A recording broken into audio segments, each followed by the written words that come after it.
ដល់គ្នាយើងជួបគ្នាសាជាថ្មីជាមួយនឹងលំហាត់បន្តនៅក្នុងការវិទ្យាសាស្ត្រកែវិទ្យាសាស្ត្រថ្ងៃមុនដែលគ្រូកែដល់រមាំងលេខ3ហើយថ្ងៃនេះយើងនឹងកែដល់រមាំងលេខ4ស្គមថាបងប្អូនទាំងអស់គ្នានឹងអនុវត្តលំហាត់នេះបានទាំងអស់គ្នានៅក្នុងលំហាត់នេះមួយគឺគេឲ្យទាំងអស់គ្នាដាក់ជេរផលគុណកត្តាដាក់កន្សោមខាងក្រោមជាផលគុណកត្តាធម្មតាផលគុណកត្តារបស់យើងមានតាមវិធីគុណខ្វែងបន្ថែមបន្ថយតួ8តួកណ្ដាលស្រេចទាំងយើងដោះស្រាយ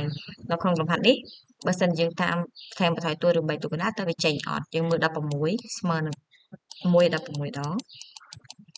ហើយបើយើងចង់ស៊ីសង16ចេញលេខកណ្ដាល16វាអត់អាចទេយើងដាក់2 8ដង16ដែរបើយើងចង់ស៊ីសងវាឲ្យបាន16ក៏អត់អាចដែរ4 4ដងក៏16តែបើយើងចង់ស៊ីសងបាន16តួកណ្ដាលក៏អត់មានដែរអញ្ចឹងយើងមិនអាចបន្ថែមបន្ថយតួបានមិនអាច3តួកណ្ដាលបានទេយើងប្រើតាមវិធីបន្ថែមបន្ថយតួដោយកន្សោម A របស់យើងគឺ x ការ៉េដក 16x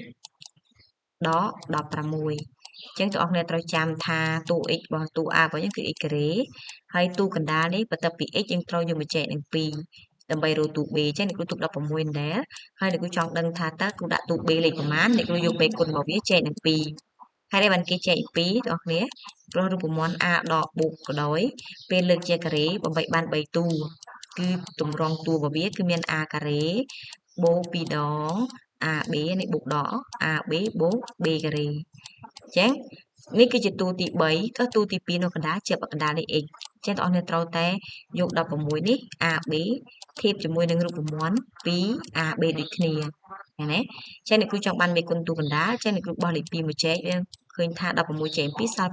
8ចាអញ្ចឹងតួ B របស់អ្នកគ្រូដែលត្រូវបំពេញថែមគឺលេខ8អញ្ចឹងបានគេឲ្យយើងយកតួកណ្ដាលចែកនឹង2មេគុណសេសចែកទៅចេញឲ្យដាច់ទេតែបើមានគុណគូ16នេះចែកដាច់ចឹងយើងគិតមើល16ចែក2មិនសល់8អញ្ចឹង8នេះជាតួ B តែតួ B របស់យើងត្រូវលើកជាការ៉េចា8ការ៉េបានលើកជាការ៉េឬយើងដក8មកវិញហើយដក16ទាំងអស់នេះចាំហើយទាំង3តួនេះគឺចូលរូបមន្តតួ A គឺ x ដាក់សញ្ញាដកកណ្ដាលតាមគេតួ B គឺលេខ6លេខ8លើកជាការ៉េហើយយើងសូត្រមេ8 8ដង64ហើយ16ទុកដដែលបន្ទាប់មកទៀតយើងចង់បានតម្រង់វាឲ្យចូលជាផលគុណកត្តាទាំងអស់គ្នានឹងបំលែងចូលរូបមន្តមួយអានេះបូកចូលគ្នាបាន80ធ្វើវាឲ្យចូលរូបមន្ត a ការ៉េដក b ការ៉េតែលំហាត់នេះយើងមើល80មិនអាចកើតឡើងជាការ៉េបានទេ